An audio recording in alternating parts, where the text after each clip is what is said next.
Greetings, Patrick here. 8 questions with. Yeah, here we are on a Saturday. Uh, uh, Sort of a matinee type show. We're on Saturday. We're starting at 6 p.m. Normally we're on Tuesday, Wednesday, Thursday, but you go where the guests go. And tonight I'm really happy to introduce you to my very first TikTok person I've actually in the film industry that actually gotten to come onto the show. Her name is Caroline Dee, and she is a producer and she's done some acting. She is based in Texas, and she is relatively new to the business. She's got, she's worked on some short films, and she's working on, she's definitely one of those people that I like that want to see how the magic is made. So she has become a producer, and she wants to see how that works. Um, I really like her a lot. I like her energy, and I've noticed that on her TikTok page that she drops a lot of short videos. What I like about that is she has a really good sense of self promotion, and that's something we have talked a lot about a lot here on 8 Questions with. Is a lot of filmmakers have forgotten about that. They don't realize just how important of self promotion is. You have to go out there and beat the drum for yourself. You can't rely on anybody else but you. And a lot of times people just don't get that. The old school was, I'm making a movie, somebody else has to promote it. That's not the case. That hasn't been the case for a while, but it's like any other business. Sometimes it's a little slow on the uptake. Like people don't realize it until they get into it that yeah, you're your own best friend in this business. Hey Russell, how are you? Yeah, thanks. Uh, and Carolyn will be here with us in about 15 minutes. And like I said before, she is very vivacious and energetic and hardworking. And so we're going to go ahead and hang out with her for an hour or so, and see what's up. Um, so yeah, it is still cold here. That's why you see me all bundled up here. Um, we we got another couple of inches of snow yesterday, but it's so damn cold here. It is it's not going to melt.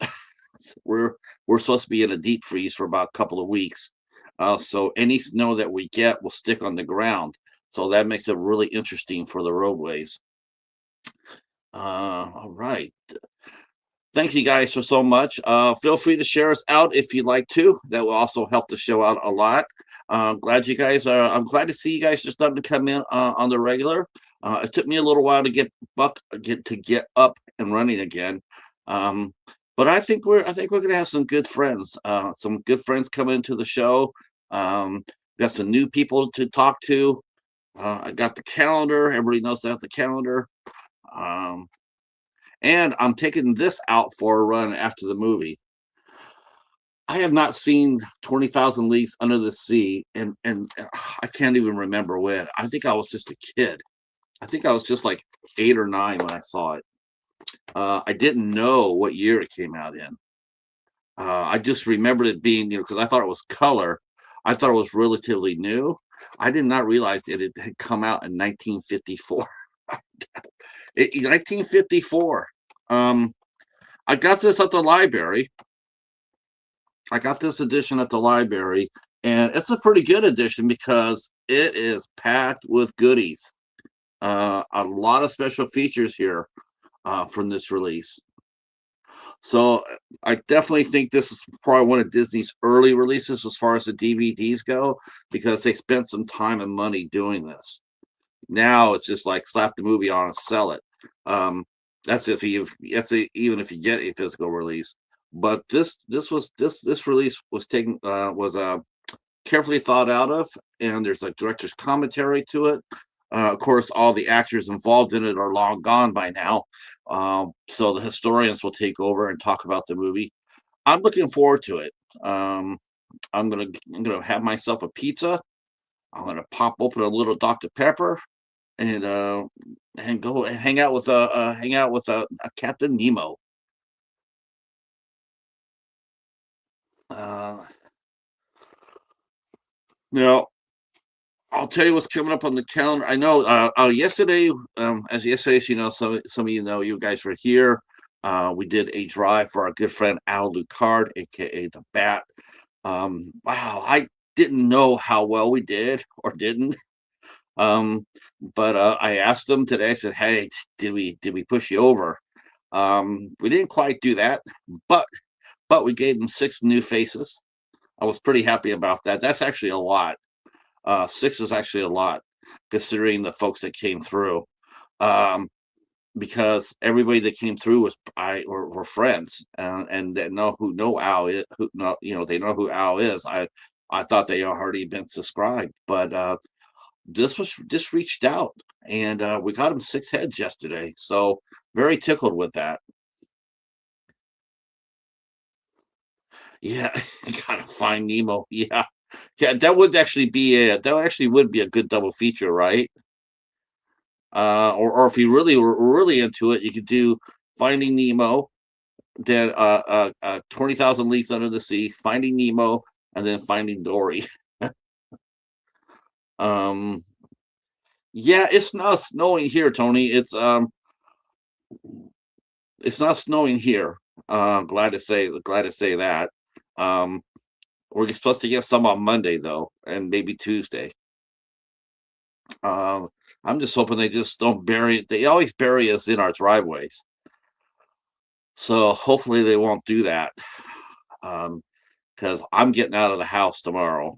Um, I'm going to be making a library run. I'm going to donate some stuff. Um, yeah, I'm not really looking forward to going outside tomorrow, but I have to take the car out to run it, so I keep my battery up and running. That's always a risk here. When you don't run your car very much, your battery dies out. So my neighbor, of course, got this big old 4x4, and it's just sitting there, and it's like a tank. But she leaves, she works, so her car is run quite a bit, whereas mine is not. Uh, all right. The calendar, yes, I got to do the calendar for the replay purposes. So go with me on this one. Um, I was gonna hype up. Eric. Hey, internet, it's Eric. After my show tonight, he and Melissa Hill were supposed to be going live to talk about the first Halloween. Um, Melissa Hill is getting into horror films, and so Eric is, she's seen a lot of movies for the first time, and then her and Eric share their thoughts about the movies, and so they're covering Halloween '78. It was supposed to be tonight, but unfortunately, it had to be postponed till tomorrow at 7:30. But I will be there for that. I'm sort of it's sort of a I'm sort of curious about how they picked Halloween '78. I mean, I know it's supposed to be like, one of the kings, but for some reason, I think I would have probably wanted to introduce her first to Halloween 2. I don't know, because Halloween 2 just had more going for it. More action, more interesting Michael Myers action. Um, yeah,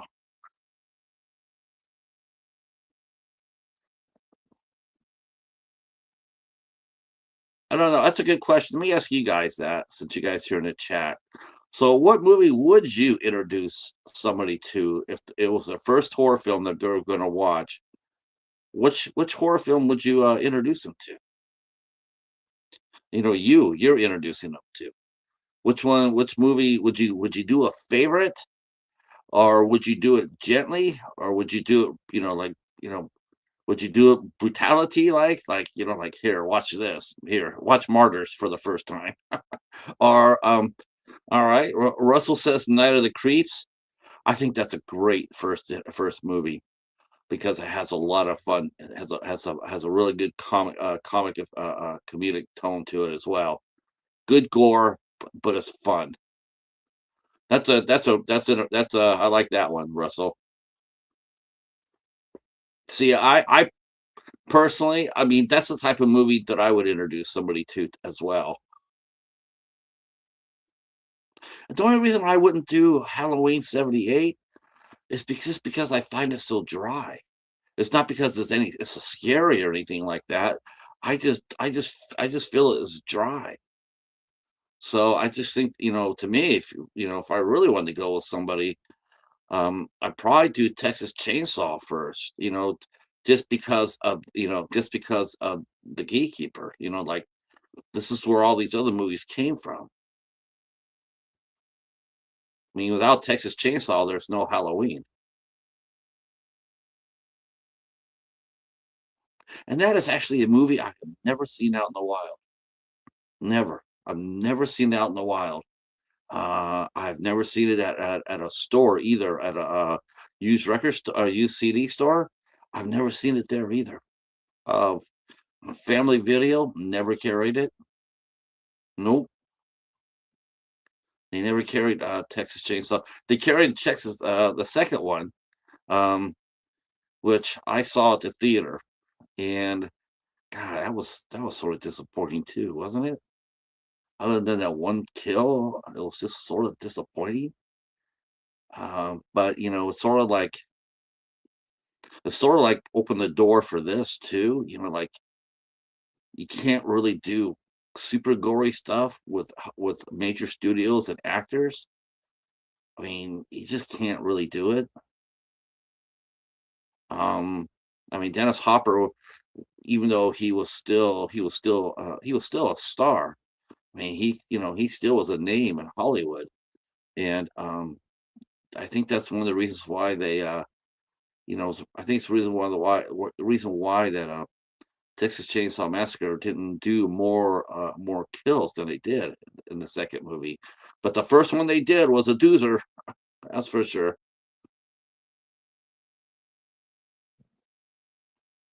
Now we're gonna be talking with Carolyn about the horror movies as well and see if she's into producing them. I mean, especially, given the fact that horror movies are probably the easiest movie to make in terms of getting a return back. If you make a film, put a little bit of coin and thought into it, you might have a chance to make your money back. Um, and that was really fun to too with talking to Daryl Hook.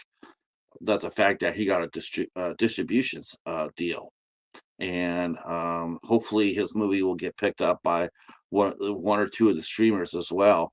That will be an interesting watch to see if his movie gets picked up.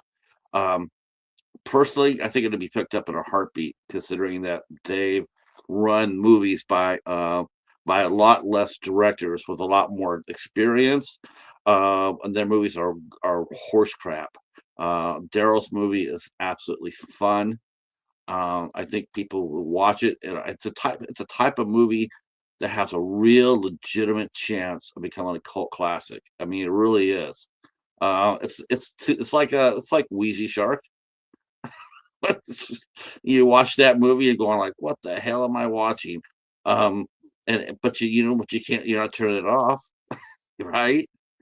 I mean, you ever see those? You ever see people do that? They'll they'll sit there, they'll go ahead and knock a movie, but if you put it on, they're there to the end. They don't just sit up there after 5 minutes, go like, "What? This? Oh, I'm out of here." No, they actually sit and stay and watch the whole movie. They might be harping about it all the way through, but they ain't leaving. I think it's a compliment. I think it's a compliment. Oh, oh,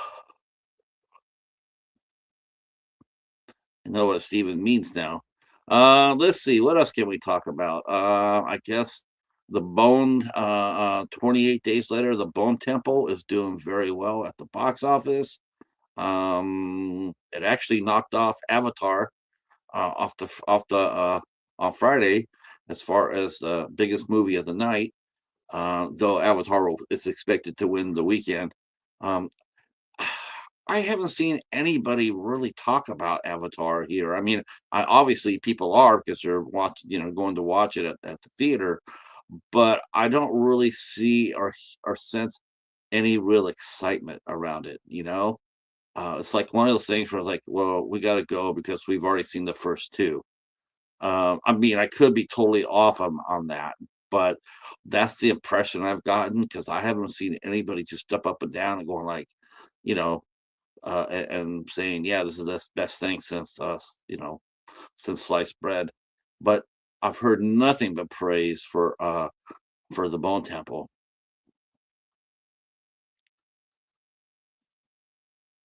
I've heard really good positive things about it too.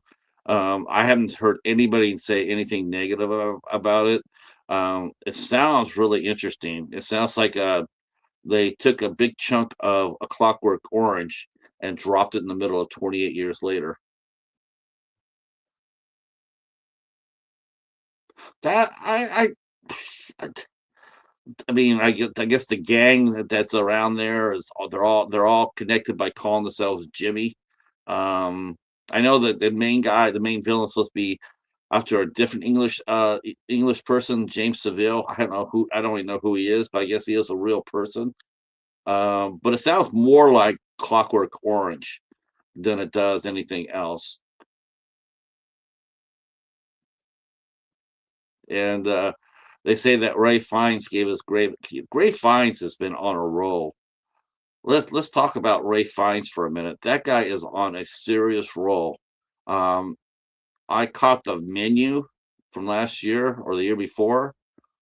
Man, the menu is that's top drawer right there. That's an interesting movie. I like that movie quite a bit. I was sort of bummed out with the ending of it though, because I really would have loved to seen that. I really like to. I really would have liked to seen a different. Oh, hold on one second. Carolyn's pinging me here.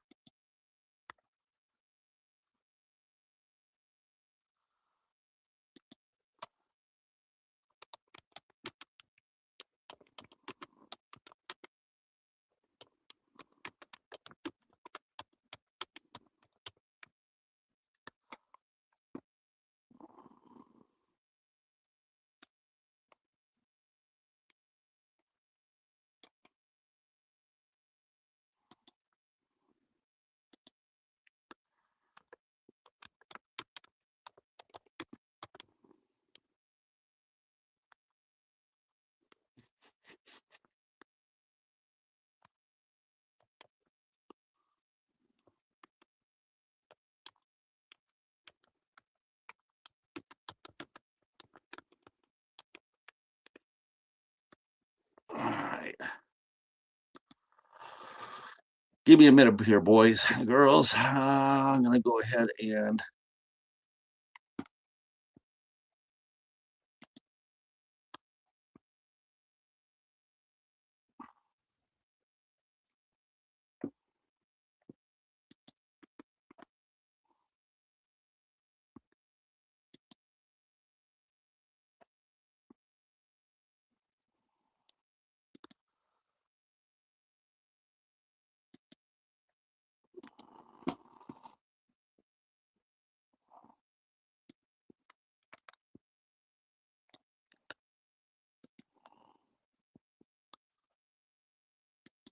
all right.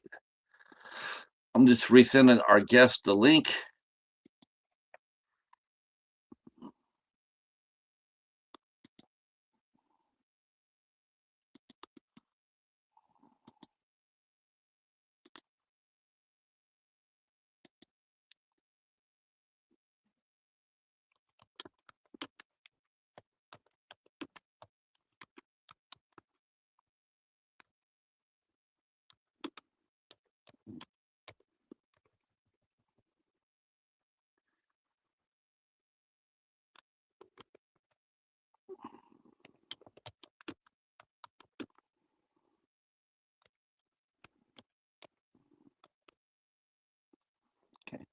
Caroline will be here in a couple of minutes.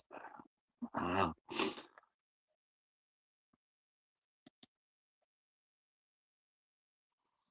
let's see. See, haven't heard anything new on new Avatar. Avatar was disappointing. Hope 3 is good. And here is our new friend Caroline Dee as she walks through the door. Thank you for being here. And here we go.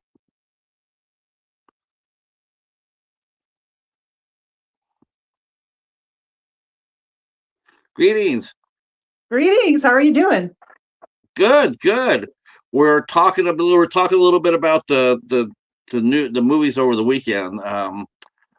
We're talking about the new 28 years later, the Bone Temple, and it seems to be a really interesting movie in the fact that it's sort of a mixture of different genres, um, I and actually haven't seen anything about it.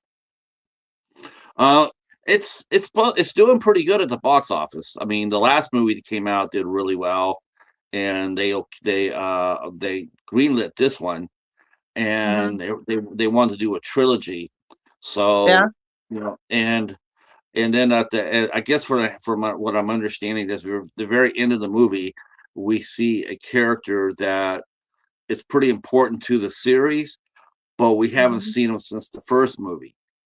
And Oh, so okay. yeah, it's gonna be interesting.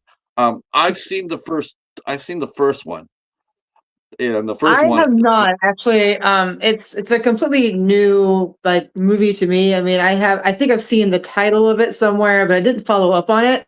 I've been kind of caught up with Korean dramas lately, so I've been watching those. You know what, I watch a lot of I've seen a lot of K horror. Yeah. Man, they can put it together. Oh They can yeah. make No, movies. I love their content. They're kind of comedic thrillers in a lot of ways. Like there's like funny moments.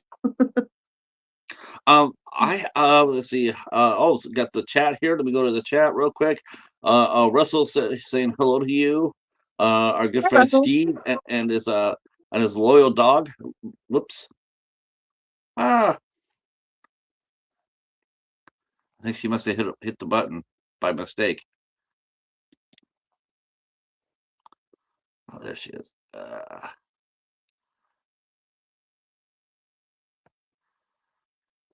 Welcome back. Sorry about that. I don't know what happened. I was No, trying to follow the chat, but I couldn't see where they were. Oh, okay, gotcha. Okay, I see where they are. and there's our Steve and his good pal Lucas boy. Uh-huh. Um, he's a black Labrador, but Oh. he's part cat. That's great. Yeah, Lucas Boy is part cat. I don't know if Steve knows that yet. I keep dropping like subtle hints, like your dog's more like a cat than he is a dog. And but I love I what the hell? Wow, she's getting bumped. Okay, I have to make sure she. The screen and the chat. Uh, don't worry about. I can do both. Okay. I can handle the chat because I don't want you to get bumped off. Yeah, no, Um, I kept trying okay. to see what the comments were, like if they were live streaming, but then I can't do that, so that's why I keep being bumped off. Anyways, I'm sorry about that. Hold on. Let me see if I can do something here. There should be something I could do. I thought I could. Let's see. Okay. I wish I should have did this beforehand. I don't No, really you're do that, fine. but I think going forward, I could run this. I can run the comments on the screen too, but I think I have Yeah. to do that before I go live. Uh, Okay. Well, no, that's not a big problem. Now I have a question for you. Now, Mhm. are you a big horror fan yourself? I mean, you like K-pop or I K-drama, do. but are you a big horror fan too? Yes. Not all sorts of horror though. Like I like gore and that kind of thing, but I'm not into paranormal stuff. If that makes any sense. Like I don't like stuff like Exorcist or those kinds of things. Right. But like the gory stuff, like I catch myself mostly just wondering how they made certain scenes. Right, right. Now, I look at the more technical things.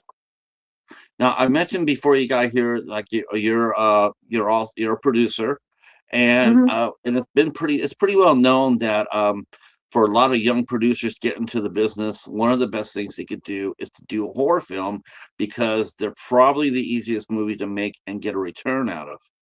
Um, Yeah, I mean, do you agree with that assessment or I agree with that if you're looking for a lower budget. Because if you want to do action or like feel good family movies or comedy, those can be very hard.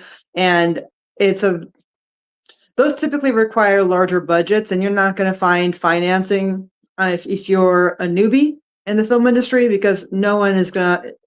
They look at you as a higher risk on the investment, right? Because you don't have a track record of making money. They don't know what you're going to do. They don't know if you even can complete the project. Because a lot of times, younger producers don't budget correctly, and they might ask for 200,000, and then they get into making it, and then they're hitting the financiers halfway through saying, "We need more money. We didn't know that was going to happen," and then they can't complete it. Mhm. And completion bonds are not really something that happens anymore.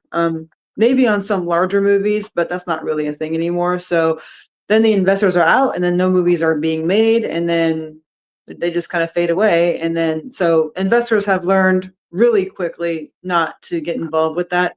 Some investors, like pure equity investors, which means like they're angel investors, they're also known as that.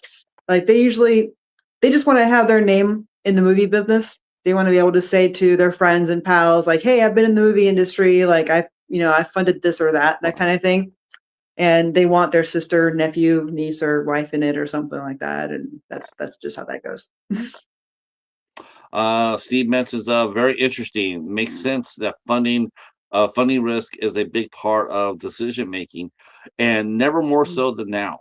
Never more so than now. I mean, that's a You business, know, right? I mean, yes. film industry is a business. It's about profit. It's about return. I mean, Mhm. the majority of film industry are the creatives, right? Because everybody's clamoring to get to the top of the haystack. But if you've ever tried to climb on a haystack, you're always sliding down. And it's like one person's pushing you off the entire time, and it only has room for basically one or two people up there. So no one ever gets anywhere. It's interesting that you mentioned the creative aspect of it, whereas Yeah. now like you and I were talking before about investors now. Before they would just be happy to invest some money, maybe a couple 100,000, like you said. Hopefully they would get it back, but really it was just about maybe just using that movie as a doorway to go into Hollywood, or just or bragging rights or what have you. Yeah. But now investors these days, now they want their money back. They don't want to Well, go inside people there have and put gotten smarter about it, and they know that, there's a lot of ways to mitigate risk in movies, honestly. I mean, the burden is on the producers, on the filmmakers. It's not so much the burden is not on the financiers if everything's put together correctly, because the way I look at it is as a filmmaker, or somebody as a creative, you are essentially a salesperson. You are trying to sell this project in a pitch deck and trying to get money from someone to be able to create it and hopefully get money from it, make a profit, get it distributed, and get them investor their money back so that you can continue to make movies. If you don't have your deck or movie stacked correctly with the right talent, with maybe distribution, with tax credits in place and applied for, with a budget that makes sense, and you're um, not paying yourselves, 50% of what you're asking for. yeah. Now There's a lot of. do you feel like a lot of I mean, you see a lot of young directors, looking to cut their teeth into the business, and you know what they need to do so. Do you think that one of the biggest mistakes that first time directors make is under budgeting their films? Directors don't really have a say in the budget unless they're one of the producers. because the producers are the ones that go and interview, audition, and, they will essentially hire the director. A lot of times the director will come on board a smaller movie before the financing comes in. So they sometimes, more often than not, become a producer because they're part of the above the line team. So they're trying to get their connections in. They're trying to reach out to their actors that they've worked before and trying to get them attached, those kinds of things. Actors that have any kind of marketability don't work for copy credit, and they shouldn't. They need to get paid. So a lot of times it's, the letter of intents don't really mean much to investors because they're not committed. If you get the money and then you went back to those actors, but something else came up, or they had a family thing, or they're out of town or whatever, then you're stuck trying to find somebody else, but the investor made the investment based on the cast that you presented. So letter of intent doesn't mean much to an investor. So they want to see commitment, which means usually a down payment, a pay or play, where you pay somebody to play in your film. And if you don't get the money, you're out that money that you paid them, those kinds of things. So what the first and foremost important thing seems to be is securing the top name talent first. Because I guess with the talent grows the movie. Yeah, you want your budget to make sense. You want a line producer. If you can, you should attach an entertainment lawyer to look over contracts. So that way, whoever you're getting on board knows what they're getting paid, knows what their responsibilities are, knows what happens if they sever their contract, those kinds of things.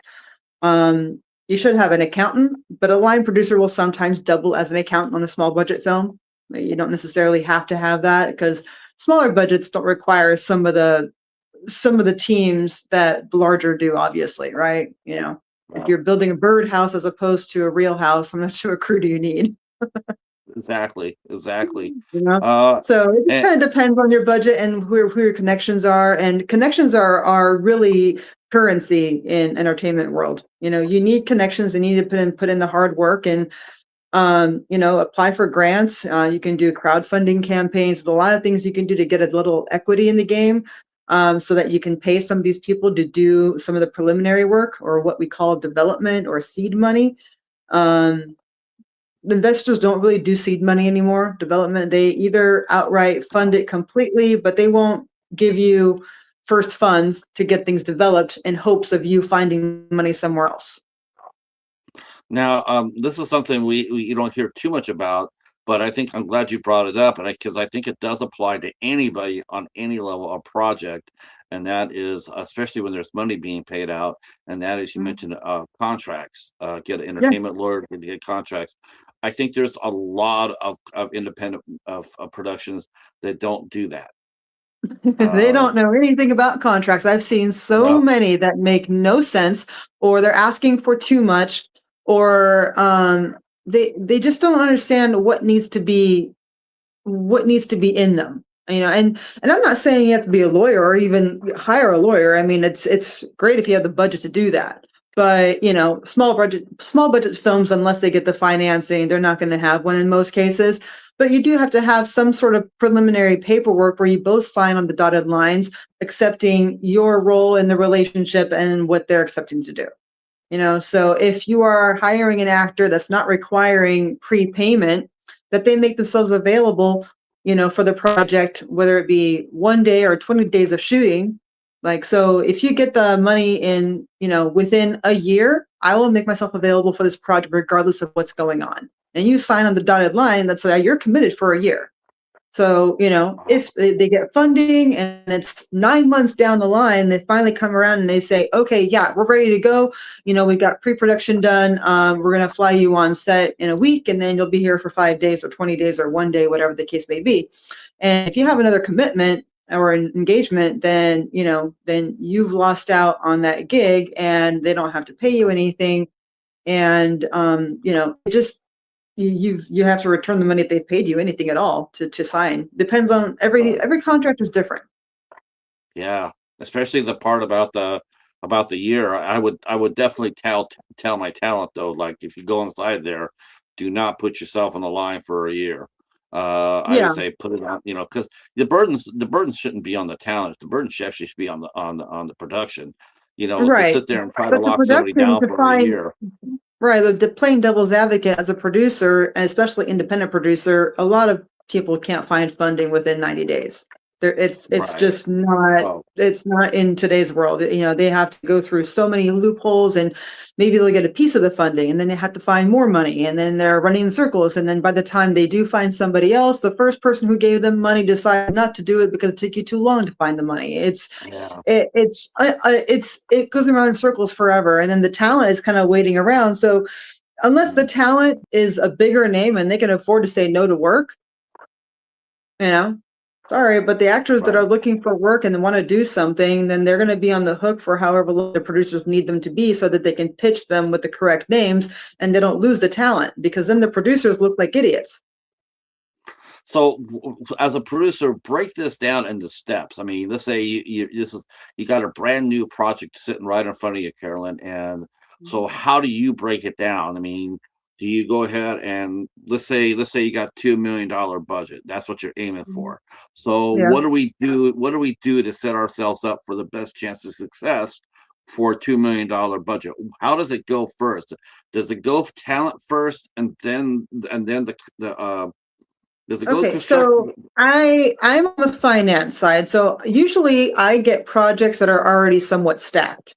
I don't do any of the casting or anything like that. So when someone comes to me, because the investors that I deal with, first of all, they're in debt services. They're not equity investors. So they will borrow against tax credits or a distribution deal or advance or something that's already been gained, and or if there's equity in the project, and they can do some gap funding and that kind of thing.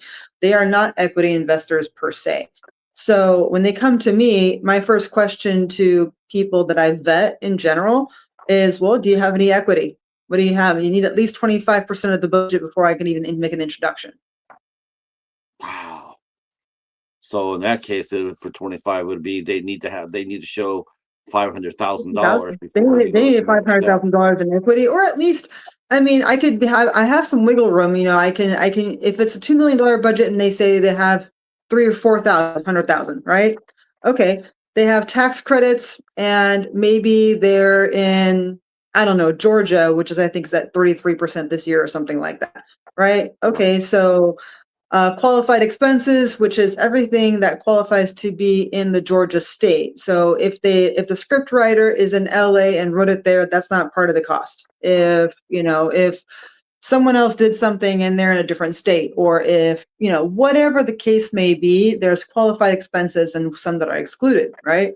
So Okay. the budget of that's being spent in the state, and all the terms are being met, such as they might have diversity requests, they might have the production hire locals, like, it could be 30% of background. It could be the crafty services. It could be all sorts of things. If you qualify for those credits, then you might get some more money. So it might start at 33%, but if you apply and are granted money in other areas, it could climb to 40% potentially. It just depends on what it is. So then the Now, how qualified does it? expenses in that area would be like, okay, so maybe it's 200 million or 2 million. You have 300,000 in the bank. You've secured that for the next year. Your financier's terms are, I'm pulling the money out if you guys don't get the rest of the money by the end of the year. Okay, so that producer is under a lot of pressure. They want to find the Yeah. director. They want to hire the producer. So now there's money being spent, right? So now you have Right. a cash flow. Now you got to have somebody keep track of that. So the director comes on, he's like, "Yeah, I want a deposit of 10,000. When the financing comes in, I want my full commission to be paid on first day of production or whatever." Really? First Whatever. day? Sometimes it depends on the director, depends on the production. I mean, if you have the full financing, then they want all the money.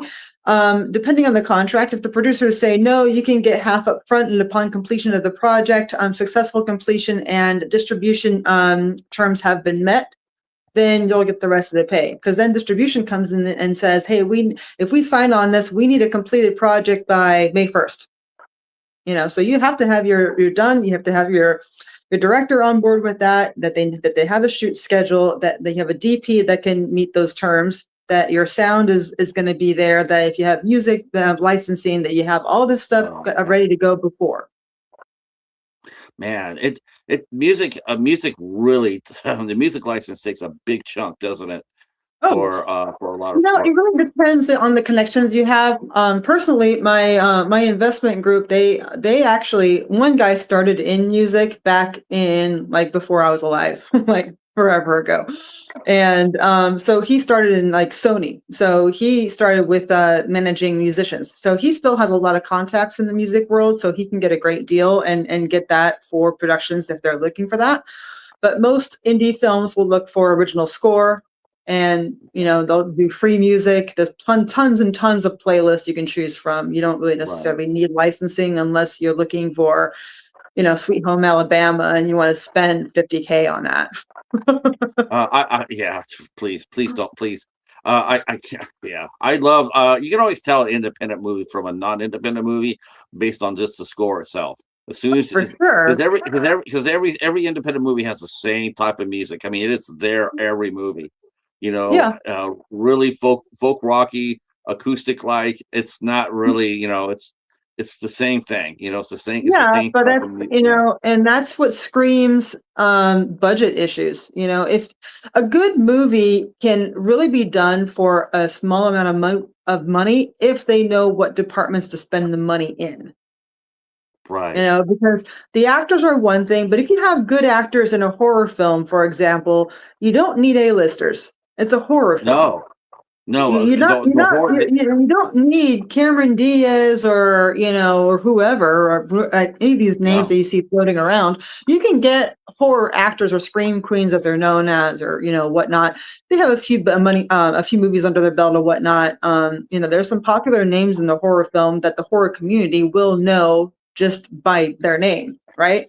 Yep. Doesn't mean that Yep. they're popular actors in the general sense. Like if you go to people who don't know horror and you throw out names, they're not going to know who you're talking about.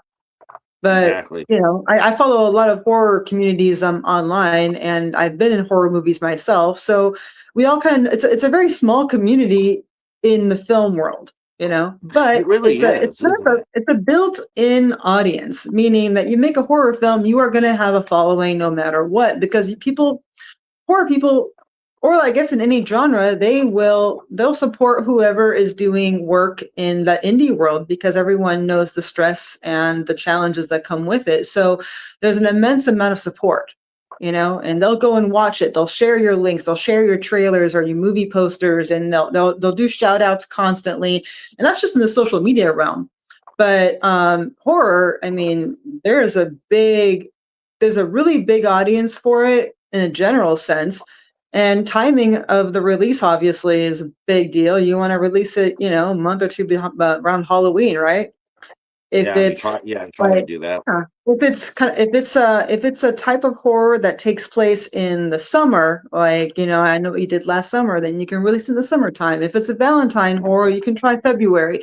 You have to time it correctly. That's kind of along the lines of what you're trying to pull and what the societal environment is clamoring for at that moment, right? It's like you just kind of feel the wave of every year. You start off with the celebrations, and you go into Valentine's, and you go into Easter, and you go into, spring break before that. Then you go into Easter, summer's coming up, and then you go back to school, and then parents are getting ready for that, and then there's all these nationally recognized events throughout the year that kind of tell you the time of year that things are happening. You wouldn't even know the month you're in. You could wake up, and if there's an Easter bunny outside, you know what time of the year it is.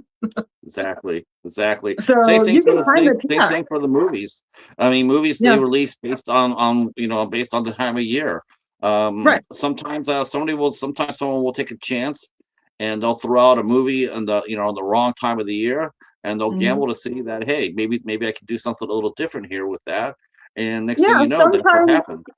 Yeah, sometimes it is intentional, but other times, um, producers will stay away from releasing their movie too close to a blockbuster. So if a couple great horror films are being released on October 1st, for example, like a week apart, and you know that everyone is going to watch them and it's going to take up every single advertisement that space that's going to come because they have a much bigger budget, something like Black Phone or something like that, yours is going to get Right. buried. Yours is not going to be seen.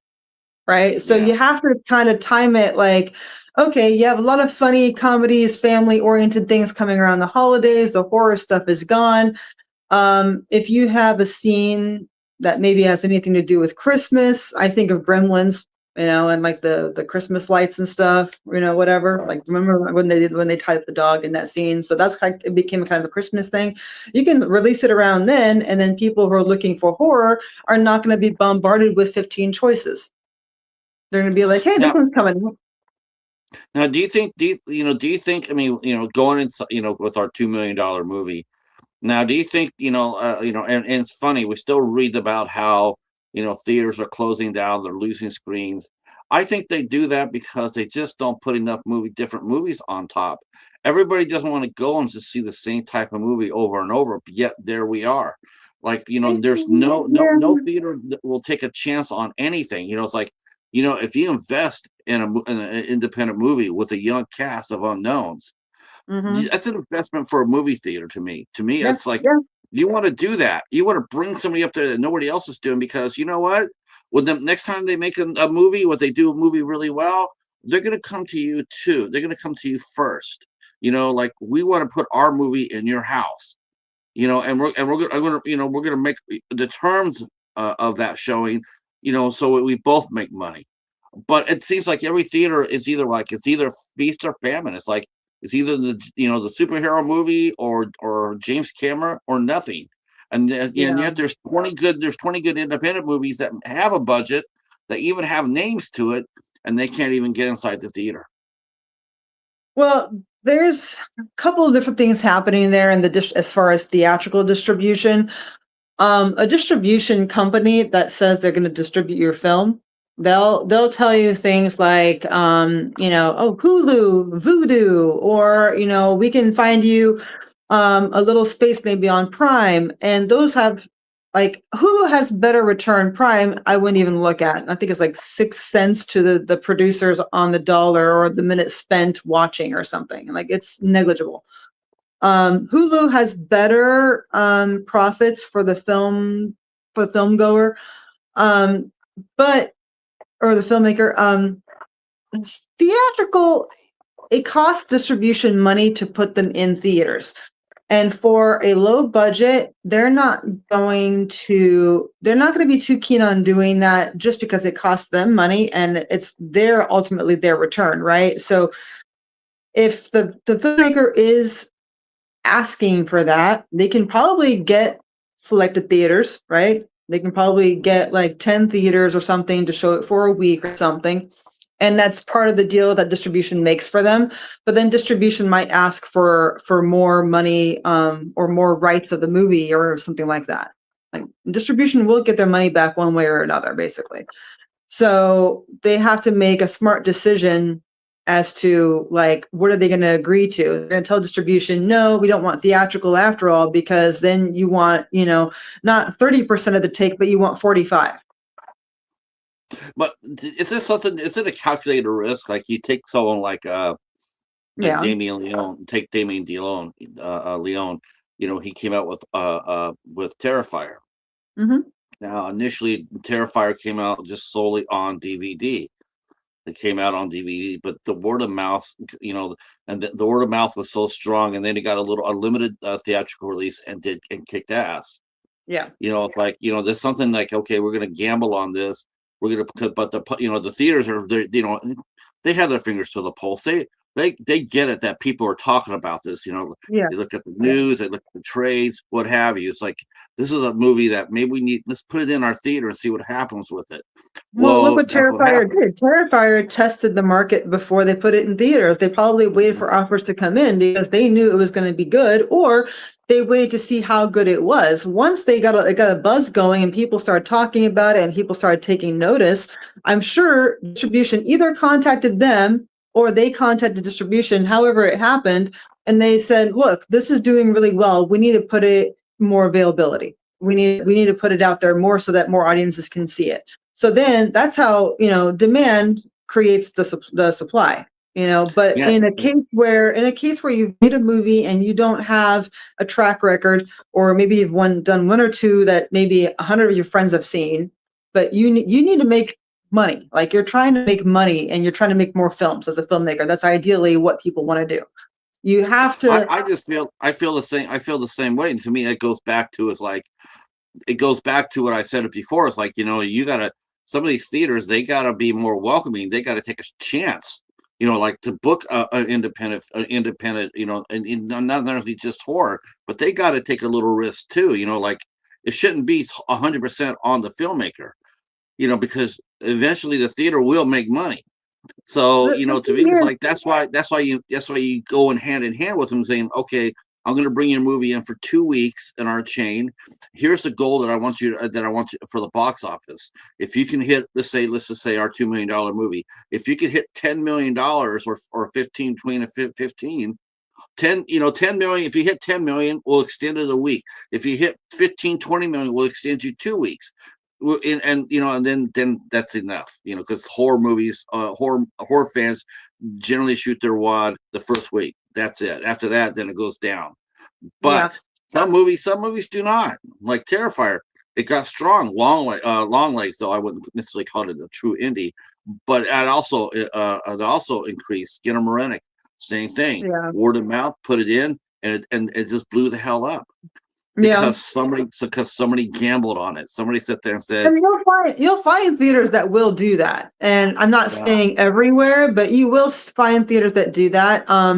It may not be the biggest theater in the city that you're looking at. It could be a suburb of that city, something like that. I mean, there's a number of possibilities there, and some theaters are very open to it, or they'll ask the producers to pay to show the movie. And unfortunately, that's kind of how it goes for unknown filmmakers. And if you're trying to create an audience that way, it's going to cost money. So hopefully you yeah, have a good distributor and you have some good actors that have a following, or social media presence that can really kind of like put it out there. And if you have a good project, I believe there's enough steam that people will like, hey, you know what? I really like it. And word of mouth is the best marketing. If your friend tells you something's good, you're going to see it. A trailer or a sound bite that you hear on social media or on the TV or, whatever, honestly, we're bombarded by advertisement. No one hmm believes commercials. No one believes commercials. I mean, I don't believe them. Do you? no, But no, but if a friend tells me, "Hey, you know what? I got this great hot dog, down the street at this place. You got to go try it." I don't care that I've never seen a commercial before. I'm going to go and look at it. right, right. So word of And mouth is still the best marketing. I love that they brought that up too. But I'm going to come back and we're going to circle that because, like I mentioned to you before, like one of the things I've noticed, after you and I first talked, and give a shout out to our good friend Jamie Hill, Yeah, who introduced us. Um, Jamie has popped up on the show before, and so I'm so happy to have her, and so yeah. happy that I got to meet you through her. Um, chase my. Oh, okay, yeah, okay. I was gonna say, where am I going with that? Okay, there's one thing you and I talked about. Actually, we just talked about it today, but I've noticed it during the week that we met, during the last couple of weeks that we met, is that Mhm, for a producer, you're a mhm. hell of a publicity agent. Oh, thank You you. about self promotion. Um, Mhm. so tell me about that because I'm sitting there watching you on your TikTok, and your videos are really entertaining. Mhm. They're very energetic. They're really focused. It's like I bet she brings that same energy to her projects. So, I Carolyn, bring my it question is, everywhere.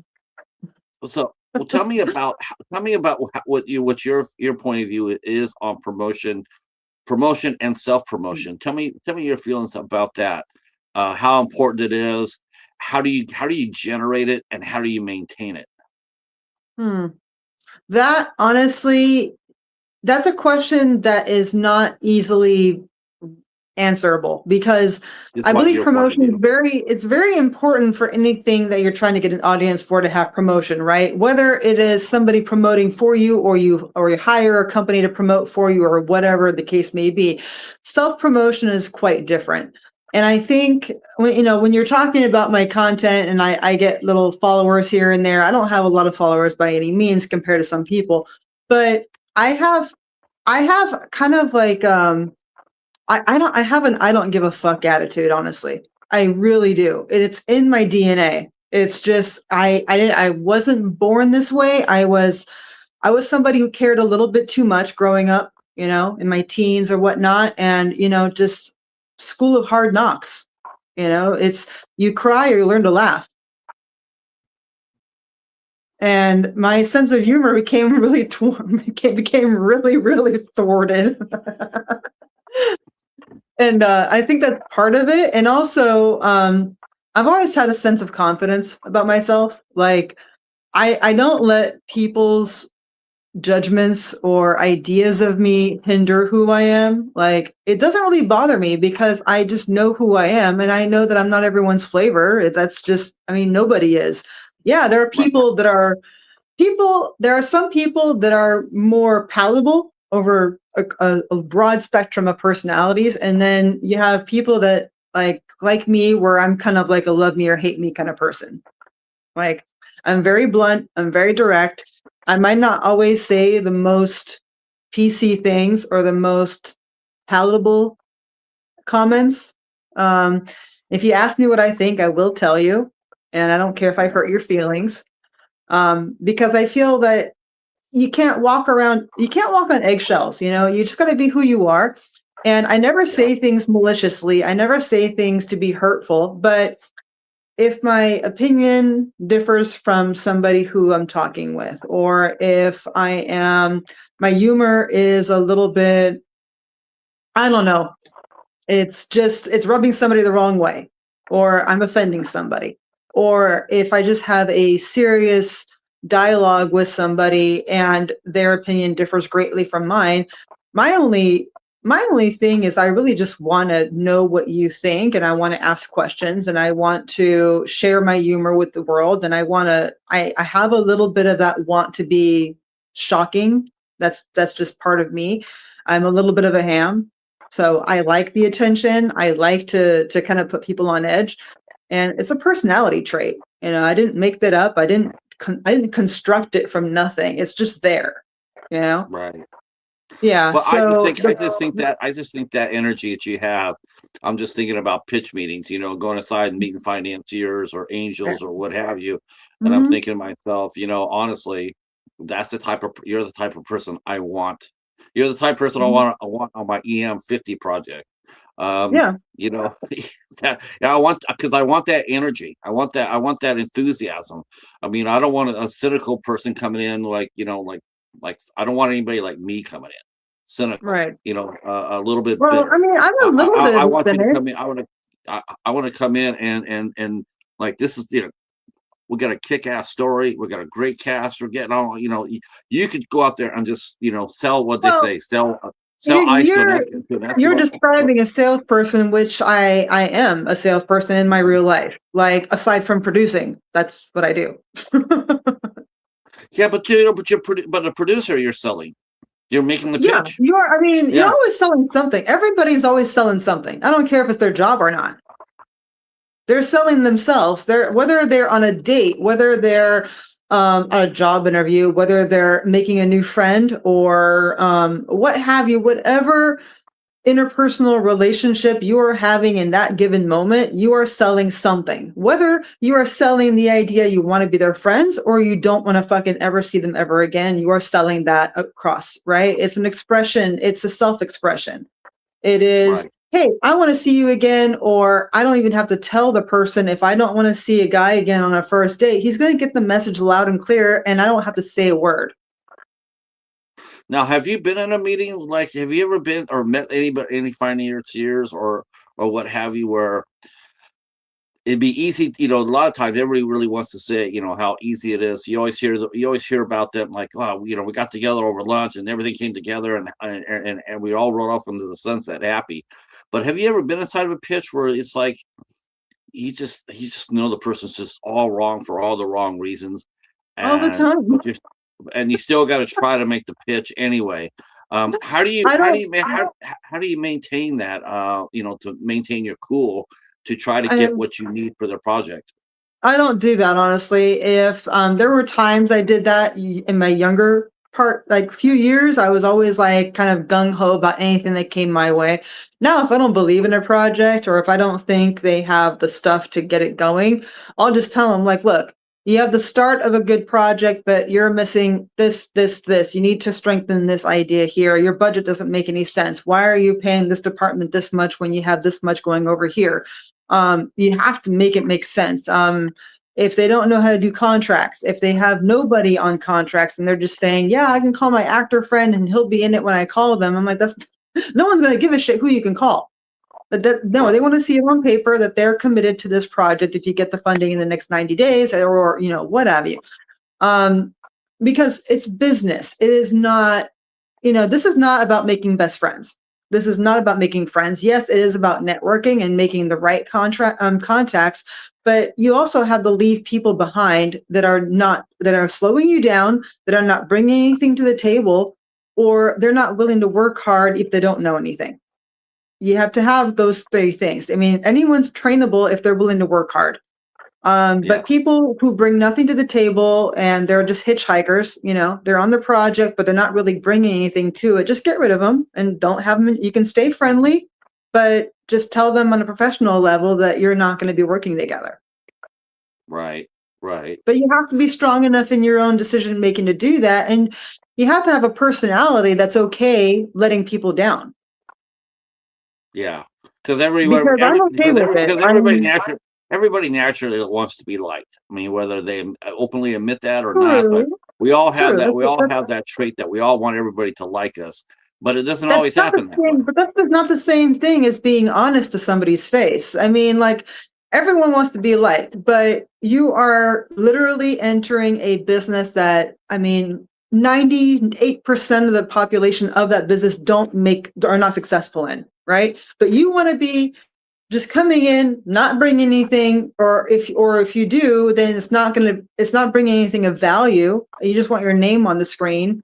What are you doing? Like, you have to work hard. You have to bring something that hopefully can bring value to you as a person. And then if you bring that, people will become your friend because now you're reliable. You are showing that you have value. And if you are looking for friendships, go to an AA meeting.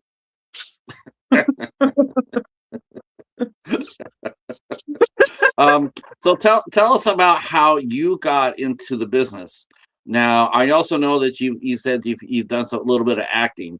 Did that come first before you became a producer? How did you get into that aspect of entertainment? Okay, so I started acting. I was actually I was living in the Coachella Valley in Palm Springs area, California, where the Coachella Music Festival takes place. So in Palm Desert, I was hiking, and I used to hike 3 to 5 miles a day for like 12 years straight. And it was probably 120 degrees outside. Like, it's always hot. It's super desert, And I had no makeup on, nothing. I was in my sports bra, my shorts, and I walk into Starbucks, and I was meeting a friend there.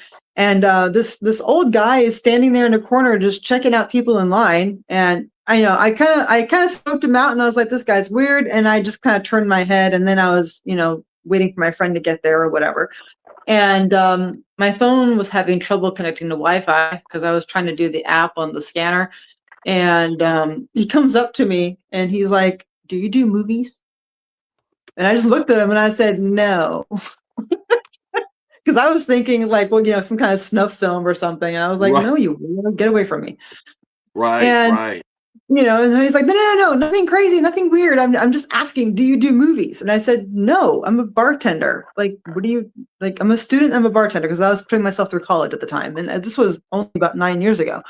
So he had people outside auditioning. They all had scripts and whatnot. And I'm like, he's inside Starbucks doing, like, looking at the line, and everybody's outside with scripts. And I looked at him and I was like, yeah, people that obviously came for you. Why the hell are you talking to me?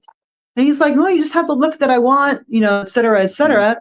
I just blew him off, honestly. I was like, look, I'm not here for this. Like, I don't know what your deal is. I didn't take it seriously at all. And then my friend got there, and my friend and I were talking, and he kept coming over and pestering me. And I was like, just go away. I was actually kind of rude at the end because he wasn't getting the picture. Like, if I say something 2 or 3 times, like, I will say, fuck off. Right. Right. And And it is so California, and you do hear that a lot. And not, I don't know the guy or anything else like that, but in his defense, I can relate to what he was doing. yeah. Because I No, but mean, I mean, he's you have to but read still, people. If somebody does not want to talk to right? you, like just mosey Yeah, on. yeah. No means no. Um, Right. I mean, at least with, especially the way he did it, he probably did it wrong. He should have just came up there and gave you a business card and said, "Hey, if Well, he you got gave it if to me you think." yeah. So when I was sitting down with my friend, he finally did because he finally got the message after like I was literally like starting to stand up in his face. I was like, dude, like, bro, get away. And I'm really not afraid of saying stuff like that to people. I've had it up to here with people who don't get that no means no. So I ended up calling him after I left because then I looked him up and I had the luxury of kind of like diving into the internet and okay, I didn't see anything weird and all that kind of shit. So I was like, okay, so he's just not done anything in 20 years, but he was a documentary filmmaker, like nature and stuff and the mountains, whatever. Kind of boring stuff, honestly. But he was doing a Western. And he had the funding for it, he had said. And I was like, okay, so this is I mean, I don't know shit about producing at this point. I don't know anything, but I'm a little bit of a diva at heart. I'm a total ham. So I was like, sure, I'll be in a fucking movie. So Sure. I call him back up and I was like, what is this about? And he's like, oh, I'm still at Starbucks. I was just packing up my stuff. Will you please come back and read for me? So I go back over there. It was like 5 minutes from my house. So I'm like, all right, I show up. I read for him. He's like, can you stay on a horse? And I said, yeah, as long as I'm not like galloping or jumping fences. Sure. And he's like, okay, you're coming up to the ranch tomorrow. I'm gonna introduce you to your co-star. And that was the horse. And I ended up being a lead role in a movie that never got distribution, that was so badly produced that I ended up wanting to get into producing because the acting part was fun, but you don't get to act unless the money is actually being made. Right. Right. So then I was like, well, how do I become an actor if I am not known? I have nothing to show because this movie didn't go anywhere. Literally, it like went nowhere. So I'm like, I didn't have a copy of it or anything. You couldn't find it online. The trailer had been taken down. I'm like, this is stupid. Like, okay, whatever. I was the only one that got paid, by the way, because everybody else Wow. deferred their payment for when they got profit because they wanted to own 2% of the film because two other leads were with me. And they had signed to own 2% of the rights. And if it became successful, they get 2% of the profit, right? Which is great if it does well. I said, no, just give me 2 grand cash. Right. So I got Right. paid. Nobody else did. And then they tried to say that they were going through an IRS audit and that I had to give their money back because there was no distribution. I was like, no, my contract says I got paid. So they tried to flip that on me. And I was like, nope, sorry. And then I never heard from them again. Um, Anyways, so that was kind of my introduction to film, but it was fun filming. I got to know some really cool people and we're still friends to this day. And then I made my short film, which I then entered into the Idlewild Film Festival the year after. And I made that. I raised the money by myself. It was only $1,000. I paid people with sandwiches. Nice. And Nice. I filmed it on my phone. Literally, I had my friends hold my phone. I was the star of it, but I had written it. I ended up hiring the founder of the Idlewild Film Festival. I hired him. I hired his editing studio because he's like, well, you can't hire me to do it because I'm too expensive. But if you give me $500 of your $1,000 budget, then I'll train you a little bit on it for the basic tools, and then you can go ahead and edit on it because I didn't have the tools to do that. Because I mean, I could have bought it, but then I had no one to train me. So I was like, I need someone to show me how to do this stuff. So I ended up doing that, and then he promised me a premiere in his festival if he was part of the film. So I was like, all right, I'll pay you 500. I get my people in. So I ended up getting like 10 tickets for friend and crew, and I ended up getting lunch for everybody, and we had a couple screenings that day, and it was great. And so if something is screened, you can put it on IMDb. So because you can't put it Yeah. on IMDb unless it's screened, right? Right. So that's what's happened. So I put it there, and then it's on YouTube now. It's been there for, I don't know, said 8 years now. Yeah. Okay. So yeah. So it was called I'll have to get that from you, and we'll put it. I'll put it on the down yeah, below it's on the called Real description. Smile. It's called Real Smile. Yeah. You I'm can gonna find go to it. the chat real quick. Yeah. I want to say hi to Michelle who just came in, Hi, and Michelle. he mentioned a ham. And we know a few hams, for sure. Yay! Hi, Ams. It's hard to read people sometimes. Yes, definitely in that business. Yeah. Let's see. Renee, our friend Renee is here. If someone wanted me in a movie, I say, show me the money. Or at least in this case, show me the sandwich, which is actually Yes. very cool of you, because a lot of times a lot of people do a lot of even short films and get absolutely shit nothing. Um, No, I so if wanted you to give them something because I couldn't pay people, and I told them that right from the gate. I was like, "Look, I only have yeah, this. I had to give half my budget for the editing, so and the whole premiere and all that. But I did promise them a screening, and I raised the money by myself. By I had a template of a contract that I had printed out that I had kind of like searched online for what I could do to get money. Right, so I was like, I need to raise $1,000. I didn't need equipment, so I was going to do it on my phone. I'm like, I don't care. A phone's good enough camera for me. sure. It's fun. So, It's fun. It's actually really funny when you see people in rigs, camera rigs, mhm, and mhm, they're holding the rig up here, and there's this little yeah, phone right here yeah, as it's a their gimbal. camera. Yeah, it's a Yeah, gimbal. But the gimbal is cool. That's actually for smooth transition. So that way you're not bumping along and you're holding it. So if you have it, it's kind of like it's like an inner balance thing so that it right. stays pretty straight if you're walking around or whatever. It's gonna pretty much stay in frame.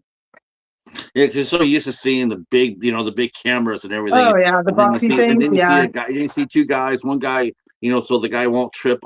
He'll be back there holding them up, and they're Yeah. doing the film, and it's just this little tiny camera. It's like, hey, it works. Yeah. See, Steve mentioned sounds like you have to be very careful. Definitely, absolutely, Yeah. 100% on that. And yep. Uh, so so so you made your first film, Mhm. and you liked the experience, and so Yeah. did now you could have been a director. I mean, you could have went directing, but you decided to go producing. So I still want to do directing, but I feel like I want to shadow someone first, and I haven't had that opportunity. I've been a first AD, but as much as that sounds like first assistant director, like you're not directing anything, honestly. You're basically there to keep the day on schedule. Like you're hurrying right, people along. Like, okay, I need whatever. I need you people over here. You guys, okay, we're going on break now. Okay, back on set, that kind of thing. So I did that for a small trailer that people were putting together. It was it was kind of like a 15-minute project that took days to film, because mm, they had like 50 grand to spend on this 15-minute project because they were putting it together in order to get financing. So they were putting kind of a promo or a sizzle, what have you. But it was like a 15-minute one, and they had actually really good actors and people that they had paid. They had 50 grand for it. So they paid me, and like the 6 days that I did of scheduling at home and stuff, and then the 3 days that I spent on set in LA. And so I had found a place to stay. I had a friend, so I didn't like take money for that. I was like, no, just pay me for the work, and I'm fine. So I was first AD for that. That was introduction to kind of the directing part because I did watch a little bit, but mostly it was, keeping everybody in line. It's like, okay, you people need to get ready, get wardrobe ready, get your makeup ready. We need you on set in 15 minutes. This one's finishing over here. I'd be one, calling quiet on set. I'd be doing that kind of stuff, whatever. right, right. Now you mentioned that you were in California when you got your start, but now you're based in Texas. So Mhm. what led you from California to Texas? Nothing to do with film, honestly, because when I transitioned to producing, I wasn't the financial aspect yet. I wanted to create or be part of the creative team of projects, whether it be an idea that I had come up with, and maybe got a screenwriter or a script writer to write, and then hopefully getting a team together to present the project for financing. I wanted to be a filmmaker, or at least on the team of filmmakers, and presenting projects for development, because I wanted to be the creative one, because I've always kind of identified as a creative person. And I realized that no matter how many good ideas you have nothing if you don't have money. Again, Right. nobody wants to give money to a freaking indie person who's never done anything. It's like, I promise you this will go well. I promise you I can get the people behind me if I have the money, but I can't attach anybody without money. I can't do this without money. I can't do that without money. I can't pay a scriptwriter. I can't do anything. Like, I need something. I need capital. And then that's how I was like, I need to find a way to get involved with executive producing. So then Right. I went on the hunt for investors. Those are hard to find, and those are even harder to find that will trust you and work with you. Because I have met some, but they work with a specific type of filmmaker, or ones that have been in the industry forever because they don't want to risk their money, that kind of thing. Which I totally understand.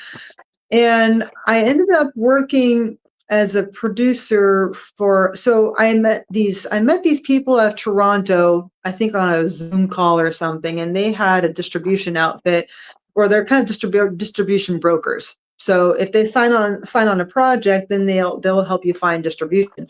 But they also took a separate fee from the distribution itself. So it's kind of tacking on a fee for the producers. So if someone came to me for the project, but they didn't have distribution, I could attach distribution, but since they were brokers, they had their own fee separate to the distribution fee. So it was kind of tenuous situation. And then also, because I wasn't part of their company, my fee became separate from them. So if somebody went through me, they had my fee, the distribution fee, and the distribution broker fee, which they didn't count on budgeting for. And granted, all budgets have, like a little bit of, they have fringe, right? You got to be able to have a little bit of wiggle room in case a department exceeds their budget, they need something, right? So you have a little bit of your miscellaneous, call it, department. I just want to let you know that Jamie has come through the door. Hey, And so welcome in. And our good friend Mike from also a fine cinephile from Movies and Beyond is in the nice. house, and he and I will end up we're actually going to be doing a Bigfoot night sometime during this year. Oh, cool. I can't wait for that too, because Bigfoot's one of my favorites. And Jamie, thank you for coming in. I'm glad you're here. Yeah. Hi, Jamie. How are you? Let me ask you, did you see her movie yet? Have you seen Skin I actually watched a little bit of it, but it was so late at night that I fell asleep halfway through, so I've got to finish the last half. Right. Yeah. Yeah. I started it too late, and I wake up super early for work, so I was just on the couch, and I woke up at 2, and I was like, oh my God, I need to get to bed. Oh, right. Yeah, that's the type of movie you definitely want to be wide awake for, because or see it during the day, because if you see it at night all the way through, it'll keep you up. Definitely, it'll definitely keep you up. She said that's common. People fall asleep during the middle of the movie. I can tell you right now, I certainly didn't. Yeah, I wish I could say differently, but it wasn't the movie. I was seriously just tired, because I wake up like around 6:30 in the morning every 6 days a week, and by then I'm kind of a night owl, but because my other job is just taking a toll on me, like my mornings, I'm like, oh, why am I awake at this time? So my nights have become quite shortened. So I turned it on, expecting to watch it, expecting that I would stay awake. And I didn't. I fell asleep within 25 minutes, and then I woke up like a couple hours later, and I was like, oh. Now, this is a question that I like to ask, and I did ask you, Brene. Bigfoot, yes. So we're going to be doing Bigfoot sometime. Whenever Michael wants to put it together, we're going to do a Bigfoot night on Movies and Beyond. But I was going to say, man, that's rough. Getting up early and to get up and because some of these movies you watch them and have you ever seen a movie that's actually like have you seen a movie that you really wanted to be a part of? Like you saw it and go like, damn, because I think you and I talked about this before. It's like, has there been a movie that you wanted to produce? Like, and like if you had your chance to do it, have you what movie is there out there, or is there out there? I like that. What movie out there caught your attention, and do you still see movies as a fan, or are you now seeing it as a producer slash actor or director? How do you look at movies now compared to when you first started the business? Now, no, I can't really take the fan part away because I am still a movie fan, but I wouldn't say I am the type of person that is a cinephile. Like I don't like some people have watched so many movies. I don't know how they do it. I don't know where they have the time in their life to watch that many movies. And I know some people that are just hardcore. I'm not that type of person. I'm really in it for financial gain. Like I'm not somebody who's going to be like, I know every director and every actor and every movie I've ever watched. No, like I don't fucking know who's in most movies I watch. Who's in You this know, movie? I don't know him. I don't know. I'm like, I I don't love know. Like, I I love know, movies like that though. I yeah, love finding like, new faces. yeah, like, but as far as movies that I would have liked to be part of, honestly, there are so many, so many. Like, but they're probably bigger movies. Like, but if anything, I would love to be like in a sci-fi or like a green screen thing and see how they do it behind the scenes. Like something like even Twilight or Godzilla or what had Pandora or something. Like any of these big budget films, I really want to see how they're done. Like even Now if I you was mentioned just like I wouldn't care if I was just like a PA on one of those things. I just want to be on set. right, right. Now you would like to shadow a director. Yeah, What three directors would you like to shadow if you had an opportunity to do so? God. I mean, if you're talking huge names, or are we talking the indie world? Anybody who you want to follow. You get to follow anybody you want. So big or small. I mean, James Cameron, obviously, Stephen Bay.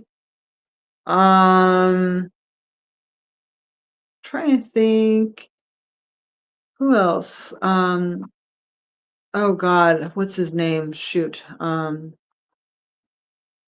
Just mention the movie. The chat will tell you who it is. Right? Yeah, no. Who was the director of Fight Club? David Fincher, I think. Fincher. Yeah, that's who it was. Yeah, I would love to shadow him too. Okay. Yeah, he's one of my favorite films. I would have loved to be part of Fight Club. Oh, and Yeah. another one would have been the first Point Break. Oh yes, yeah. Yeah. Yeah, I get those two that. are I get that. probably two of my favorite movies of all time. I can watch them at any given moment and I'd still be in the moment. I would still be like, I'm all about it. Like one of my two of my favorite films. And then of course Shawshank Redemption was great. And who's the director of Shawshank Redemption? Frank Darabont. Okay. Yeah. Yeah. I mean, there's so many great directors and so many great movies, but I can't say that I've loved the work of a director all the way across. Usually it's like a movie stands out and then I'll watch something else that they've directed and I'm like, nah.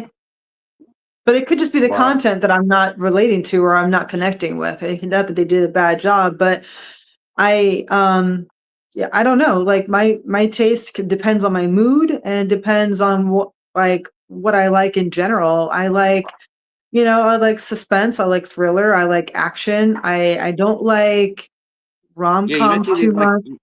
you mentioned you didn't like the supernatural stuff too much. Why Yeah, is that? I love paranormal stuff, like things that have to do with demons and like those kind of or like spirits and that kind of stuff. Like I just don't like that. Like I mean, it scares me and I think there's part of me like deep inside that like the God fearing part of me is like, you don't need to be watching this shit. Like this is gonna invite bad evil spirits into your karmic life and it's gonna fuck you up. You And know, I'm like, it's yeah, funny. It's thinking about that makes spirits. I'm me. gonna go sage. I'm gonna go sage my house now. It's so funny that you mentioned that because I know the majority of the fans in horror. Um, they'll sit there and they'll talk about Michael Myers or Freddy or what have you. They're all about that Scream or whatnot. But Yeah, then you mentioned the Exorcist, or Dark Song or something like that. Something scary, and all of a sudden, all those people are like, "Oh, great movie. Too bad I can't stay to watch it," and they yeah, bail. A yeah. lot of horror fans are they do get creeped out by paranormal movies, Well, it's which I because find it's entertaining. not completely made up, and it's a realm that's very real. And I think too much exposure to that or too much desensitizing to it Yes, could really, I would say, it could really open your spiritual self up to some darker things that maybe you mm, wouldn't have wanted crawling around in there. definitely, 100% agree with you.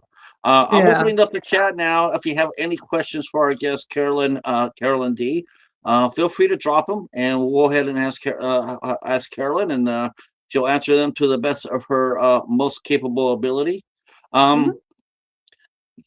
Now, what have you seen? What have you seen lately that has impressed you?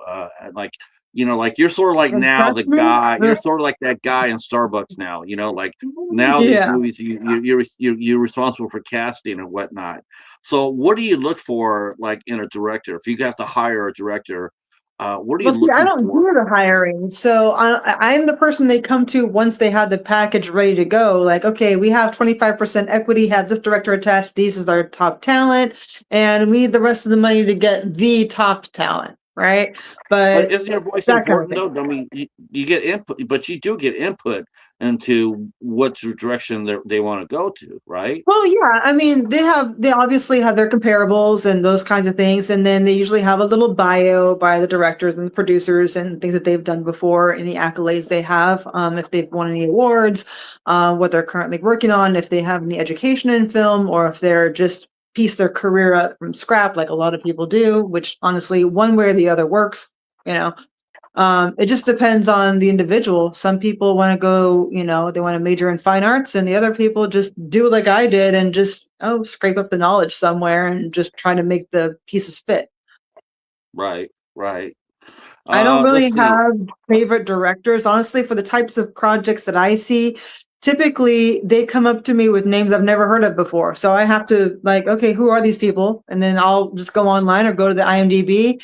If they have movies out, then I'll check out what they have and watch one or maybe watch a few minutes of one just to kind of get the flavor of it and get an idea of their style, and that's it. What are some of the questions like? What are some of the questions that an actor should ask anybody that says that they're a producer? Because we both know that there's a lot of scams going on there. A lot of people they can be put up on IMDb, but they're still full of shit in the hot air. Yeah, of course. What A are lot of some of the people are full of warnings? shit. What are some of the warning signs, or what are some of the questions that a young actor or get into this business, or a young director get into this business? What should they look for as far as making sure that the project they're being recruited for is legit? Okay, so being recruited for, so you're saying a filmmaker is reaching out for potential producers. Right. Or Okay. talent. All right. So if say I am not a producer and I'm just an actor and I want to put my own content out. So I have a script writer. Now I have somebody who wrote the script, or maybe I did. Okay. I have a script. I've kind of have an idea of the aesthetic, and I might know a director that says, "Hey, if you can get the money, yeah, sure, I'll do it for you." Whatever. It's a low budget because your first movie, you're not going to go berserk with it, right? You want to do it for 100 grand or something. All right. Well, how do I raise 100 grand? I need to raise 20% of it, but I need a team to show people so that they want to invest in it, right? So Right. to hire producers, honestly, a lot of times they don't get paid until the funding comes in. So it's a producer that's not going to have a lot going on, honestly, because if they're already working on projects that are funded or getting funded, you are going to be so far behind on their priority list, you're not going to get much done. You're not going to get anything out of them. Like they're just going to be like, every call is going to be like, oh, I haven't looked at that yet. I haven't seen your email yet. Hold on a second. I've been working on this, So you're going to feel very disheartened super quickly. You want to get somebody kind of that's done films before, that has connections. You want people that have gone to maybe a lot of film festivals, or maybe AFM or something, and they have some contacts, like maybe they know somebody in distribution, maybe they know some other actors they can add to your cast that they won't ask for payment up front. So that way you can start kind of building yourself there. So you have to ask producers what they can bring to the table if they're willing to work on your production, and for potential funding, with the understanding that they will not get paid if no funding comes in, which Right. most producers don't get paid until funding comes in anyways. But there are producers of different levels, right? I mean, there are some that will absolutely bring funding because they work on these big films that they in-house funding from studios. So they're just on the roster and they get paid right away. But for indie, it's a very different story. They're out searching for money constantly. So producers put their stuff together. So now you have a director, you have 2 or 3, low to mid-level actors. Maybe they're good actors, who cares? But if they're not known, they're not marketable. And Yeah, and you gotta have at least, the you gotta have some financiers gears. guys, yeah, no, you have to be marketable. You have to have value. You have to have followers or something. I mean, if you don't have good actors, and if a producer knows an influencer that that will boost your project in some way, then you have to attach that influencer as a producer, and they won't get paid unless the money gets a project. And that's the kind of thing that people do now. I mean, or they might ask to be cast in your film, but then you might run the risk of they might not know how to act. Right. But these people have, 100,000 followers, and they're going to give it to their audience. You're going to have to be flexible one way or another. You're going to have to get it made. So you can go to potential investors and say, okay, we have these actors that can act, and we have this influencer who's going to be part of our marketing team that also has a role in the movie. That's the way you spin that. Yeah. Yeah, that's absolutely right. That we have mentioned that many times before. That is what a lot of projects do. They do that Absolutely. stunt casting. Yeah, it saves Yeah, you have millions of to. dollars. Yeah. Our Yeah. friend Steve has Michelle mentioned. She agrees with you about the supernatural movies. Demon evil movies is not for me. However, give me Yeah. No thriller, thanks. suspense, etc. Steve has a question. It says, Carolyn, do you see any improvement in the number of film projects? I've heard it's been pretty tough out for quite a while. And yeah, I've heard that too. I've heard that Georgia's really sort of like dried up. Yeah, honestly, the projects that I've been getting, because I get emailed or pitch stuff, like either through Messenger, or people have my email, or I just get text messages and I have a new project or whatnot. A lot of them actually could potentially have legs. The problem is they have no financing for talent. And that is the biggest problem I come across, is people don't have enough development funds to present a project ready to go to get more money. So say, for example, a project is like, I was recently looking at a project as a series. So about $1 million per episode, it was 10 episodes of $10 million. I'm like, okay, that's your pretty standard thing, except they can't attach anybody with a name until there's money. And all these people are interested. They have all their emails and little screenshots saying, yes, if you have the funding, I'll do that. But honestly, most actors will absolutely say that. That's not a commitment. It's, if you get the funding, I'll work for you. Yeah, I'll get paid. I'll say that too. Sure, that makes sense. I mean, That we hear doesn't it all make the it. time in trades. They'll sit there and say it's a good project. We're just trying to get the funding together. I mean, they'll say that right there on a red carpet. Like, what are you working on next? I'm working on doing. We're looking at doing something like this, and we're just waiting for the financing to get together, which is basically exactly. code word. It's code word for they still got to pay me first to show up. It's code for I don't know what I'm doing yet. I do have one last question for you. I have one question for you. One last one is, what is up with Carolyn for 2026? What's on your docket for the rest of the year? I mean, are you planning that far out, or what's going on with Honestly, you? it depends on the projects that come my way that get greenlit for financing, and that does not guarantee financing. It just means that the person that I go to that has a pool of investors, if they like it, and if they like the budget, and if they like the structure of the business plan, etc. So I have two that I put in front of him this past couple weeks, I guess, and one Okay. is going forward with funding, I think, but they're looking for half the budget. So I'm trying to remember the numbers on this one. It's a $2 million budget, 2.5, Okay. and they have 400 in equity, 400,000. But the thing is, they have not attached the main talent because they don't want to spend that kind of money without knowing the other funding is coming in. So it's Right. one of those chicken and egg things where they're saying, we'll attach them when we get the rest of the money. And the investor is saying, well, we want to know that you can get them and attach them before we give you the money. It's easier now to cast talent these days than they used to be, because there's so much out there and the competition's out there so much. I think a lot of actors, they just can't sit and they can't sit No, and do we're movies. talking about working actors that have Yeah. projects already laid out for the year or whatever. Like, they're like, yeah, I'll commit to a month of it, but I have another offer coming in that if you guys don't have money in the next like 30 days, I can't do it. Right. Right.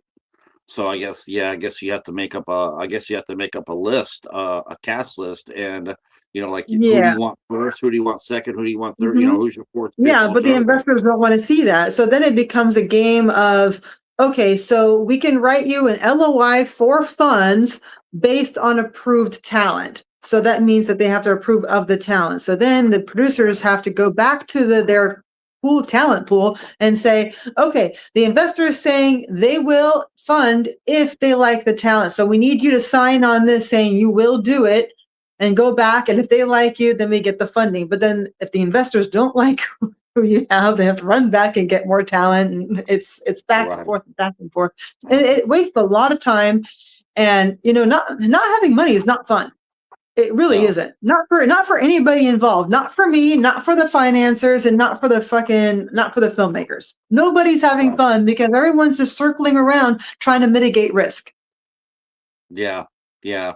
It used to not be it used to be not quite so like that, but like I said, these days, especially now that suits have taken over all the studios, Yeah. they're not there for creative license. They're there to make money. No, I mean, if you You look know, at the movies that have come out, a lot of them are just regurgitating the same formulas. oh yeah, They're yeah, they're either using characters that have a long history of being beloved by the audience and just putting yeah. it out again. Like what was just released on Paramount is another series of The Running Man. On The Running Man, I was like, isn't there like two movies like that already? Are they making a series out of it? Yeah, they made a series of it. It's on Paramount. It was just released. It's already number 2 in the States. Wow, I didn't know that. I know that they did the one with Glenn Powell, and Yeah. I know it didn't. Yeah, that's But I actually don't I don't I don't look at how they rate on platforms like, if Netflix or Paramount or whoever says number 1, number 2, it just means most newly released, so everyone's watching it. right. Doesn't mean But it's any you good. have to wait for the weeks to go by to see how long it stays in the top 10. So after 3 or 4 weeks, you're like, "Okay, it's a good one," because it didn't stay up there for 5 days. Hell, I saw I guess the Housemaid. It came Oh, out, and it did over $100 million, and that was, or with, 200, Sydney Sweeney, right? That was with Sydney Sweeney? right. And Yeah, they she already did. said that they're already working on a sequel, and it's like, but Yeah. that movie doesn't need a sequel. They're not gonna make money. They're just that's all they're it's a bank. Yeah, yeah. That's all it is. They don't Yeah. care. Uh, Half the shows that I see don't need a second season. They don't need a sequel. yeah. Television is it's a different animal for sure. Yeah. That regurgitation, you're right about that. Jesus, Yeah. I look at the TV guide, I go to the library once a week and I look at the TV guide. I just cannot believe the shit that's on TV. I was like, I don't watch TV anymore. I haven't Yeah. watched it in years. I just watch films and old TV series. Yeah. If I can find a TV series, I'll do it that way. But as far as watching it, I just don't. I just can't. It's the same shit. Different Yeah, faces, there's but not same there's shit. not a lot of great content. Like the shows that really do well, like right now, number one worldwide is like Landman, I think. Stuff like that. And I love Landman, but they're few and Yeah. far between. I mean, we watch the limited series and it's like I'll watch them because okay, I can binge them in one night or two nights, something to do over Right, the right, weekend. right. Yeah, yeah. It does But seem a like lot of that them, TV is. It does seem like TV series are being created for the binge market. Like oh, people. for sure. Oh, we could do 10 episodes. They'll watch it for 10 episodes, and you know Yeah. they won't do 22, but they'll do 10. So Yeah. all right, we have hit our point. I Awesome. want to thank all of our chat for coming out and hanging out with us tonight. You guys on an early Saturday night. I really do appreciate it. Let's see. Steve says, we don't watch regular TV anymore either. The commercials drive me crazy. I can't even imagine what it's like. Can't even imagine what it's like. Most TV shows now, before they used to show 48 to 52 minutes per hour. Now they're like down to 42 or 44 minutes per Yeah. hour. I mean, it's Yeah. hardly longer than hardly longer than a sitcom. Yeah. Um, No, it's just ridiculous. I mean, no matter what, because advertisement had their space in regular network TV, right? When streaming mhm, took hold of the industry, they're like, shit, there's no space for ads anymore. And then that's when the ad-based platforms started coming in. And then they're like, hey, you know what? We can get our payment through our commercials and just have the 30-second ads. And then you have the paid subscribed networks started giving out the option to be ad based for a lower price. And I'm like, wait a minute. You're going to take my money and still show me ads?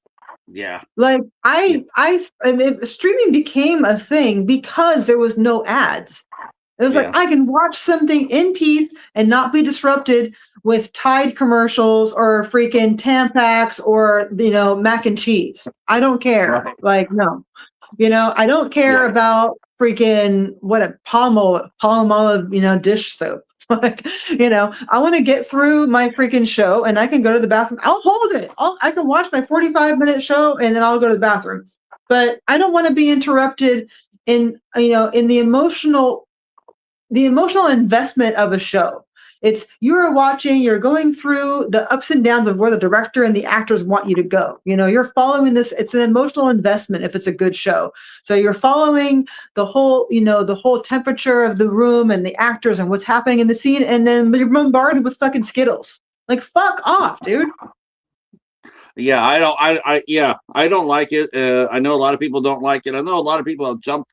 They actually have dumped streaming for that. They're going like, Yeah. shit. Why am I paying $20 for this? I could get rid of this, save $20 a month, and go watch fucking Tubi and watch it for free.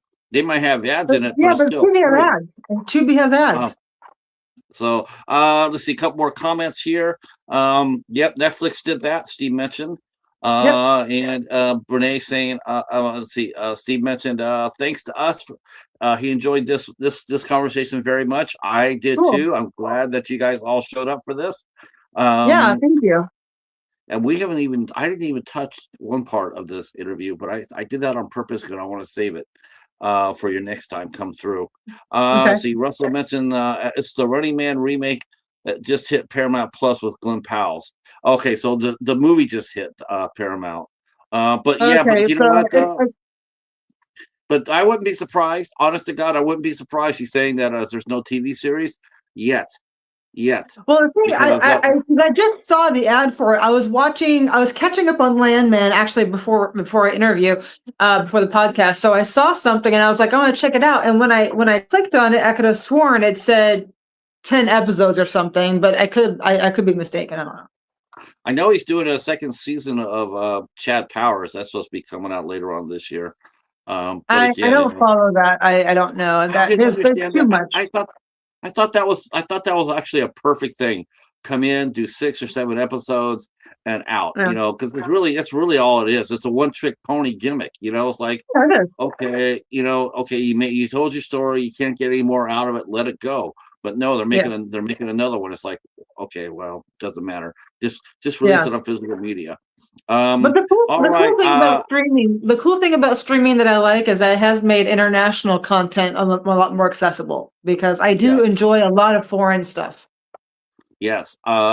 I have been really, the folks here know, every Tuesday I go to my local library, Yeah. and they have private donations, and they have library, old library movies they put out there, and I get it for a quarter a piece. And Cool. man, I have found so many cool foreign series. It's unbelievable. Foreign films, um, TV shows. I have found so many of those, and I snatch every single one of them up that I can find. There are. If you It's like, so much so cool. do you Go like ahead. detective dramas, like detective Yes. dramas on killing and stuff? So there Yes. was one, I think it was Danish, but don't quote me on that. It was called The Chestnut Man. I think it was on Netflix. And I really loved it because it Now was so not commercial. It was just very much like everyday people. Like they weren't super freaking fabulous looking when they woke up. that's what I like about the UK cop shows. If you Yeah. go back and look at some of all the people they cast for those shows, they're ordinary people. Mhm. I watched one They look, series I mean, called they're actors, but they look more ordinary than American actors. Right. I watched one show called the Last Detective, and good Okay. lord, that's a crackling good show. And Yeah. the lead actor, he's just frumpy. He's frumpy. He's not anything special. He's just a really smart man. But there's Yeah. nothing about him. It's not Miami Vice. I Yeah. like He's those kind of shows. like Columbo. Yes, yes, very much so. Very much. I love Columbo.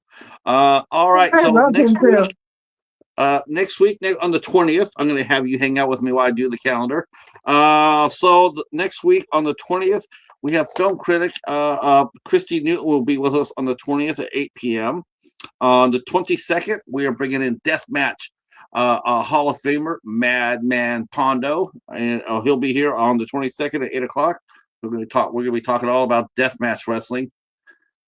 You like gore? That's what you Yes. need to do. You need to check out I don't. deathmatch I wrestling. mean, it sounds. I mean, I don't know. Like, is it anything like the WWE or F or what it No, used to be called? Like, it's way okay, beyond that. really? That's like the WWE is like swimming in the kiddie pool. Oh, okay, good. Deathmatch, that's the deep end. Oh, okay, okay. So if there's actual real radical stuff happening, then I might be interested. You would definitely be interested. Okay, 'cause Promise. the WWE sounds to Uh, me it's like another reality show. on the 24th, I'm on the road. Me and the Cheetah, we're on the road to our good friend Al Lucar's channel. He and I will be watching El Santos and the Blue Demon. And then on the 29th, it'll be Ken Sledge from Sledgehammer Horror. He'll be our guest on the 29th. And still working on February. I think we'll see a visit from our good friend Austin Galante. Will come back for us and make a visit. That's it for the show. I want to thank again. Thanks to chat. I want to thank you, Caroline, for hanging out with us. I had so Yeah. much fun with you tonight. Thank you for giving up your evening and hanging out with Yeah. us. And Yeah. and I'll tell everybody tonight, good night, and I'll see you tomorrow over at Internet. It's Eric's channel. I'll be there tomorrow night at 7:30, watching Eric and Melissa Hill go at it. And yeah, thanks for everything. Thanks for your Well, I'm support. so happy to be here and thank you for the invite, Patrick. I had a lot of fun and I'm sorry I couldn't see the chat and say hi to all the names that came in, but thank you for joining and I enjoyed being here. Yeah, we're gonna have you come back for sure. Definitely for sure. Yeah, I'd love to. So stay right where you're at just for 1 second. I'm going to say goodnight to the chat right here, and then I'll be talking with you in a second. My favorite part, because I never get it right.